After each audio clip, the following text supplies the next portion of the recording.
Merci. Merci. La parole est à Dominique Orliac pour le groupe 2RDP. Madame Orliac.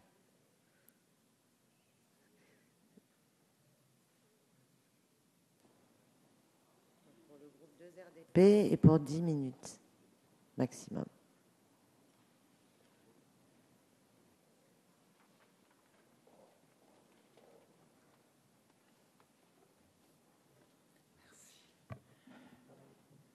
Merci, Madame la Présidente, Madame la Ministre, Madame la Présidente de la Commission des Affaires sociales, Monsieur le rapporteur, mes chers collègues, nous sommes contraints ce soir de dire malheureusement mieux vaut tard que jamais.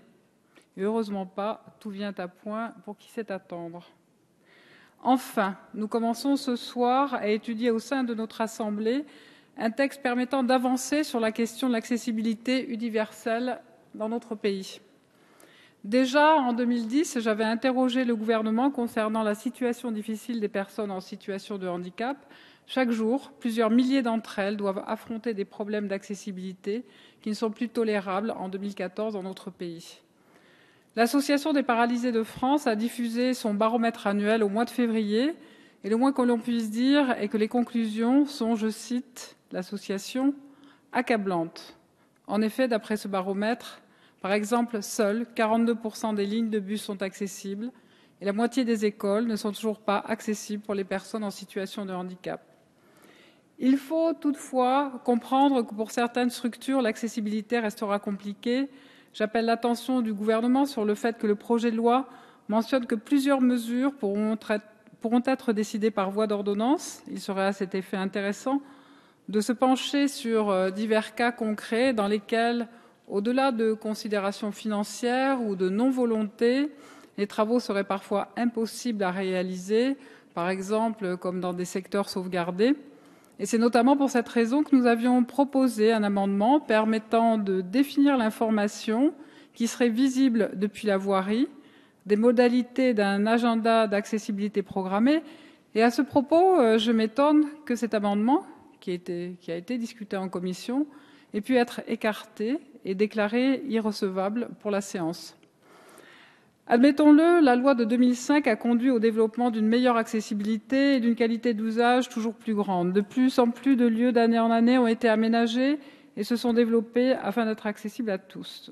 Des efforts incontestables ont été déployés par les acteurs concernés pour faire avancer l'accessibilité et bien que soumises à de fortes contraintes, les communes réellement apportent chaque jour la preuve de leur volonté d'améliorer l'accueil de tous les publics dans les équipements communaux et de faciliter ainsi l'accès aux services publics. Si la volonté du gouvernement est de s'engager fortement pour faciliter et intégrer les personnes en situation de handicap dans la vie de tous les jours, les défis restent pourtant énormes, tout autant pour les personnes en situation de handicap que pour les pouvoirs publics dans leur tâche de permettre un accès aux services publics de qualité à travers tout le territoire de la République. Il faut le rappeler, encore et encore, que les personnes handicapées sont des citoyens comme les autres, qu'elles appartiennent à la communauté nationale et disposent des mêmes droits. C'est pourquoi, comme tout un chacun, elles doivent avoir accès aux transports et lieux publics. Il faut le répéter, le handicap n'est pas en soi un facteur d'exclusion, mais malheureusement, si tout devient inaccessible, alors nécessairement, au handicap vient s'ajouter l'injustice par manque de volonté politique. Déjà en 2010, je notais que 5 ans après la promulgation de la loi du 11 février 2005 sur le handicap, l'injustice demeurait. Je relevais également qu'il nous restait 5 années supplémentaires pour atteindre l'objectif de la loi de 2005. Il est donc venu le temps de se donner les moyens et non pas uniquement de porter l'idée par la parole. J'aimerais en premier lieu évoquer le problème que l'accessibilité soit trop souvent vue comme une charge. Et bien sûr, en ces temps de restrictions budgétaires, il est difficile de tenir un discours qui encourage à la dépense. Cependant, il nous faut absolument changer notre perspective et prendre un peu de hauteur et considérer que l'accessibilité n'est pas qu'un problème qui crée des charges. En effet, nous devrions changer notre point de vue et considérer que l'accessibilité, c'est aussi une source importante de création d'emplois et qui plus est d'emplois non délocalisables. Lors de son assemblée générale en mars dernier, le Conseil national consultatif des personnes en situation de handicap a adopté une motion.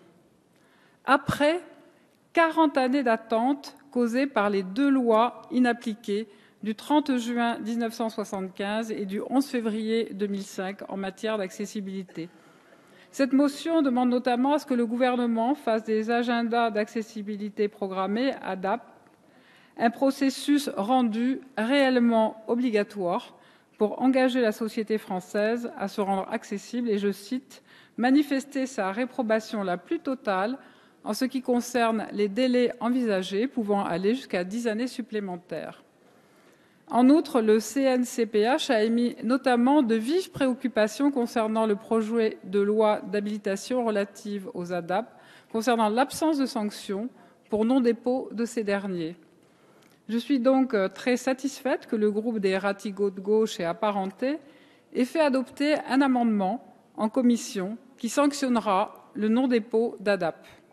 Il suffit de voir comment l'accessibilité est mise en place partout en France. Certes, des lieux sont adaptés, mais la majorité des lieux ne le sont pas encore. L'exemple même de notre Assemblée nationale est assez significatif quant aux difficultés que peut rencontrer un public en situation de handicap. Monte-charge parfois difficile d'accès, rampes très raides, peu ou prou de place dans les tribunes pour les personnes en situation de handicap.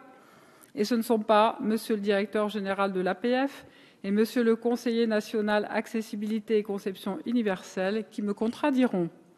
Nous n'avons aucune baguette magique.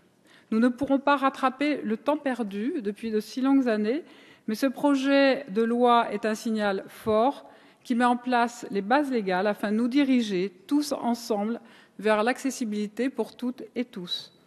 En outre, j'aimerais par conséquent attirer votre attention, mes chers collègues, sur les termes que nous devrions employer afin de parler du sujet de l'accessibilité. Si je comprends bien que les termes de personnes handicapées raccourcissent les énoncés, il me semble judicieux d'utiliser les termes de personnes en situation de handicap. Si cette locution peut paraître un élément de langage relevant du politiquement correct, je pense qu'il permet néanmoins d'englober dans l'idée une plus grande partie des personnes nécessitant une accessibilité. Il devient effectivement impérieux d'opérer un changement de communication sur le sujet de l'accessibilité, car de trop nombreux amalgames sont effectués pour n'en discerner qu'un seul type de public bénéficiaire, à savoir les personnes vivant avec une déficience. Or, en réalité, les publics bénéficiaires et concernés par l'accessibilité représentent en réalité une grande part de la population, notamment des femmes enceintes, des parents avec poussette, des personnes âgées ou encore des personnes blessées de façon temporaire, pour ne citer qu'elles. Le groupe radical, républicain, démocrate et progressiste présentera ainsi plusieurs amendements afin d'améliorer le projet de loi et renforcer la visibilité de l'information sur l'accessibilité ou encore les agendas d'accessibilité programmés. Je vous remercie.